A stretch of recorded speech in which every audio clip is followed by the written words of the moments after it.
Welcome to my channel. This is the first of many to come. Each video will cover as many areas as possible to the subject of today. Today's subject is going to be how to become a federal employee. First, my name is Tony and I want to start sharing my experience and knowledge about my experiences over the last 23 years as a federal employee. These short videos will hopefully enhance the viewer's opportunity and assist them with achieving their desired goals. Over the years, as a hobby, I assisted many in rebuilding their resumes, and which led to them becoming federal employees. Several of my good friends and co-workers encouraged me to create online resource to help others and establish YouTube channels such as this to assist others. So here we are.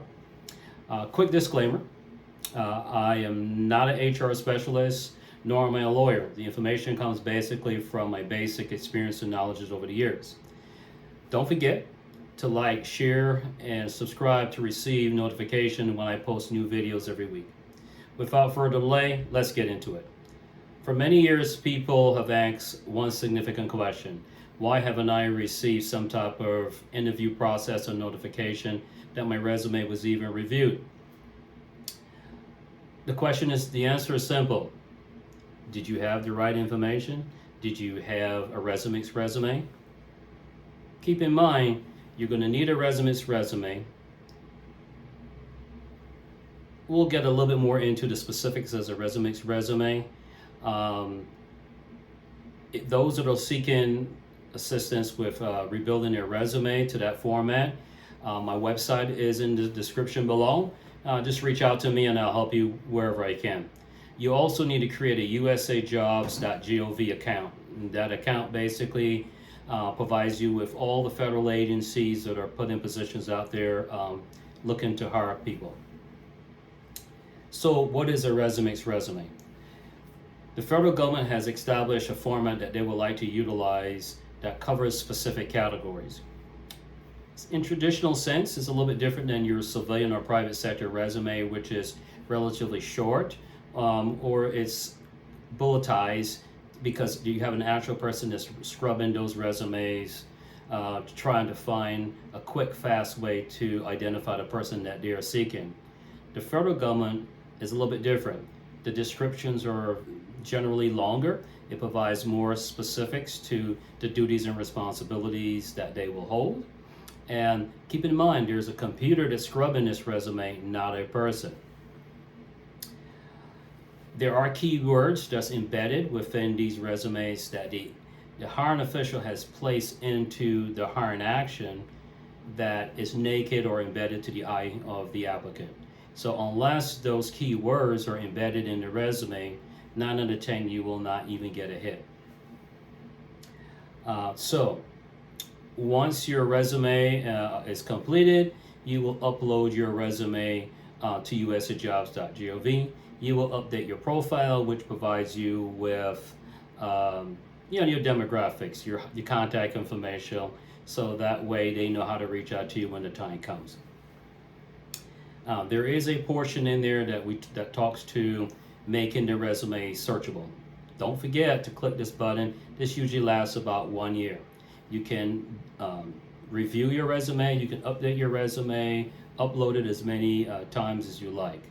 Keeping in mind that you have to update or upload different information, such as your DD-214 if you have left the military, your retired veteran, your disabled veteran, your transcripts, and other pertinent documents that the agency require as part of that announcement. And that becomes vitally important if you get referred or not. Additionally, there are some questionnaires. These questionnaires in the beginning of the application process helps the computer to determine your eligibilities, right? So for one, are you a civilian applicant right out of college with just a general education experience? Are you a veteran, disabled veteran? Are you a federal employee? Are you a spouse of a veteran? There are so many different categories that you could be placed in. You have to read the questions and answer those questions very carefully. That will be determined if you get selected or not. In the questionnaire portion as well, there are a series of questions that speaks to the job itself, the duties and responsibilities. Do you have knowledge? Do you have knowledge and experience? Experience, just education, have performed a duty, have education but not performed a duty, or are you an expert? I always recommend that you place expert, because you can speak to your abilities during the interview process and justify why that was selected. Don't sell yourself short. To say you have basic knowledge will be an understatement. They don't know that. You have to be the one to explain that. Once the announcement has closed, you should receive some type of indication that you were either referred or not referred. What does that mean? A referred applicant will receive some type of notification online that you were referred to the hiring official for consideration. Generally speaking, you should receive a phone call, someone soliciting for you to participate in an interview process or a panel interview. This could be done via Teams, Microsoft Teams, Zoom, or other platforms that they deem to be appropriate at that time. You kind of select the date and time for the interview. There will be additional videos that talk to interviewing fundamentals and things that they are looking for, so look for that video. If you are not referred, there are several reasons why you may not have been selected. Maybe you forgot to upload a particular document, maybe you did not read the announcement correctly and you were not among the categories that they were looking for, or simply you might have dismissed the deadline. Please do not be discouraged if you're not selected. Just wait for the right opportunity to present itself, and keeping in mind that you are competing against a number of applicants nationwide. After the interview process, if you are selected, you will receive initial offer letter. That initial offer is never guaranteed. It's just simply indicating that you have been selected to continue the process. There is a timestamp. They may give you 3 days or 5 days or 2 weeks to make a determination. If you're no longer interested, they'll move on to the next person on that selected list. If you are interested, you will accept the initial offer. This is not a reason for you to give your employer an initial notice, because there's some things that have to be completed, such as a background investigation, maybe a medical exam, maybe some type of drug screening. Once that process has been completed and all the documentation was signed by the selected officials, you would receive a final offer. That final offer will basically indicate a starting date or establish a start date. And the federal government gets paid every 2 weeks. So generally you would start at the beginning of a pay period, which starts on a Sunday and ends on a Saturday.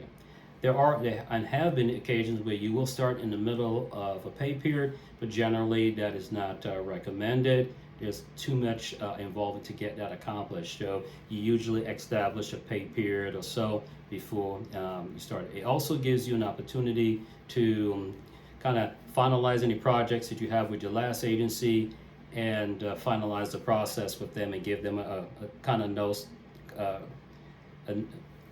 a resignation letter, so forth, to kind of close out any business that you may have.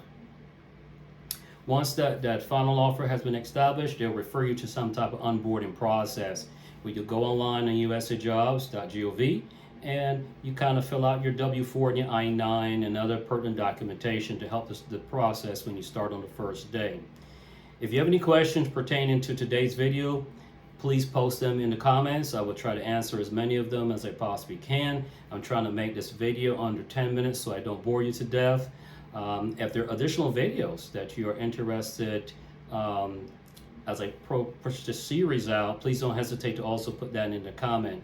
Each week I'll be posting videos keeping in line of the same category, establishing employment as a federal employee, and we'll talk about things such as benefits, retirement, investments, and more. Thank you so very much for watching, and hopefully this was informative and beneficial to you. Please don't forget to subscribe and have a safe and enjoyable day. Thanks.